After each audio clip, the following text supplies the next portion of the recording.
Kalike Namaha.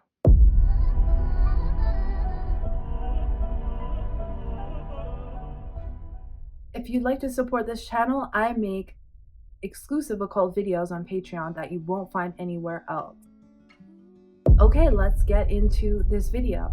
So I just want to quickly talk about Ardra Nakshatra, because this is one that someone asked me to make a video about a very long time ago, but I wasn't really ready to start this journey of the Nakshatras. I have made a few videos about a couple of them, but this one in particular, a lot of people struggle with, as I've noticed, and understandably, because it can be difficult. But if you understand how to get through this, it doesn't have to be. And so that's what I'm going to explain to you today, because I know a lot of people who actually have Ardra who are very successful because they've learned these lessons. And this is what I'm going to explain to you today. Now, because it is ruled by Rudra, which is the storm god, it can bring a lot of chaos into life. That's kind of what it does.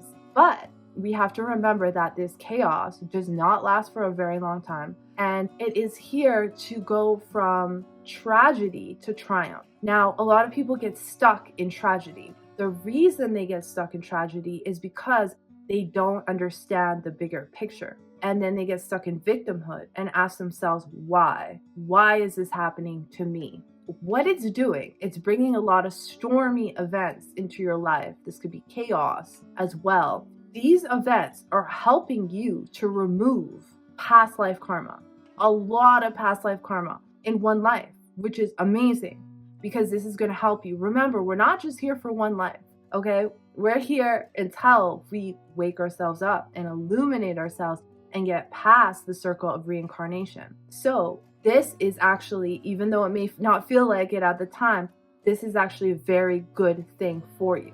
But remember that these storms do not last long. So when it happens, if you do not get stuck in victimhood, you will be able to triumph after this. Now, it's trying to release you from the past. So the trick with this is to not get stuck in these events and not get stuck in past events. Why me? The reason it's doing this, to bring this up for you to ask, why me? So that you start investigating further into it, into life.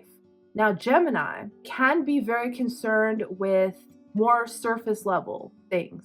When you're less evolved, can get into gossip. It can get into more caring about travel and seeing the world physically, not thinking about higher level subjects. But because this is ruled by Rahu, it wants you to get out of the normal Gemini things. It wants to excel you. And the only way to do that is to give you these stormy events. So you start asking, what is life really? What is it really about? And when you start asking these questions, remember, as this is ruled by Rahu, this makes you a genius. This nakshatra can make someone a genius scientist, for example, because they have a high level of intellect. But that intellect has to be channeled into higher levels of thinking. It doesn't want you to stay on this mundane level of thinking. And if you don't, you will be rewarded with a renewal, because this is the teardrop. This is the dew that comes after a storm that is left on the plants. After the storm, remember, it wipes everything away, but it only wipes away the things that no longer belong there. And then the next day, after a storm, everything becomes green again and starts growing rapidly. So you have to remember that. If you just let the storm pass, the next day, very fast, things will be better again. Yes, you're going to have to pick up some pieces, and that's fine. That's totally fine, because these are pieces of the past that had to go. And usually it's because we're clinging on to these things for too long. And this is the only way the universe is going to help us get rid of these things. This is represented by the diamond. The diamond takes, as they say, millions of years of pressure to become this diamond. So becoming this beautiful and this sought after, you're going to have to go through a lot of things. But this in the end will bring you to be one of the most precious things that people want.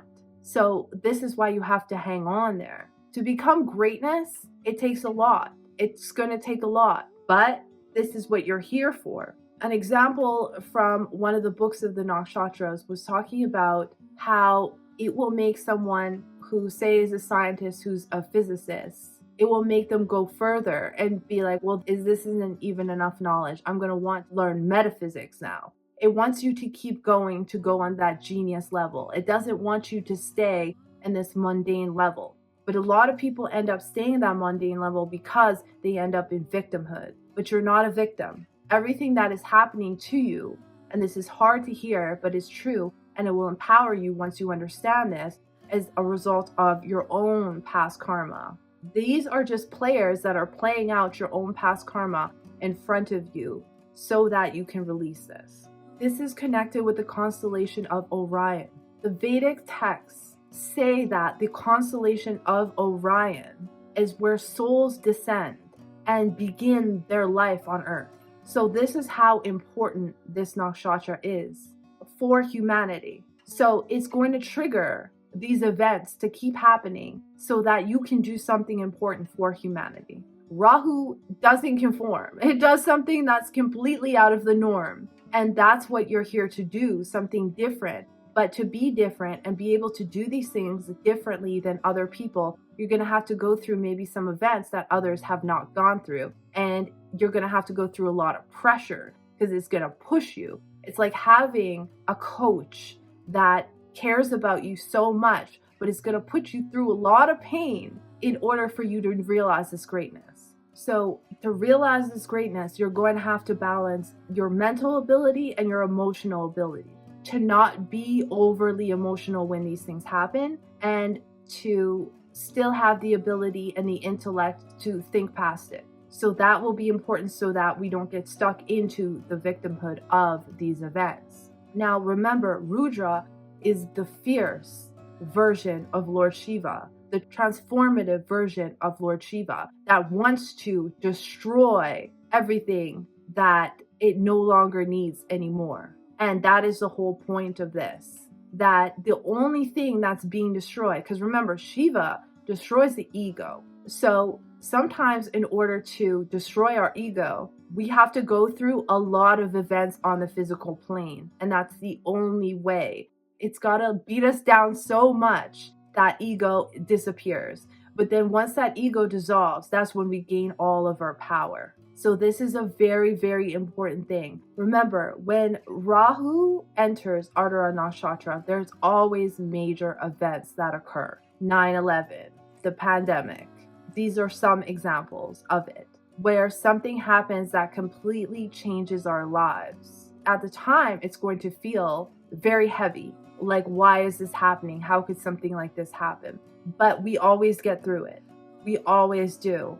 And sometimes things are never the same again. But what we learn from this helps us grow immensely. Then we really understand the world for what it is. I think with even the pandemic, people woke up to how the world really is. And that was actually needed at the time. These are just some examples of how things can happen with Ardra Nakshatra. I thank you so much for watching. I appreciate all of you, and I'll see you in the next one.